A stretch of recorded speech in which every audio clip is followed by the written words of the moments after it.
Hello, welcome sa aking vlog. Ito pong pinapakita ko ngayon ay isang PS5 controller. Papakita ko po sa inyo kung paano magbukas ng PS5 controller. Yan, tinanggal natin yung screw nya, tapos yung takip, yung battery. Yan, ginamitan natin siya na panghinang. Tinanggal yung mga wire. Siyempre, hindi lang pagbukas ang ginagawa natin. Magpapalit na rin tayo ng analog. Tapos, ginamitan natin siya ng soldering iron, saka ng soldering pump. Ginamitan natin siya ng magnifying para makita natin ng maayos. At siyempre, kailangan ng tingga.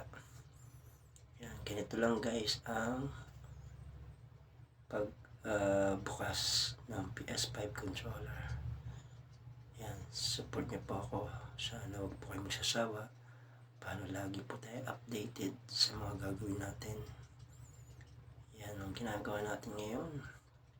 Then, binabalik na natin yung mga paunti-unti yung mga parts niya.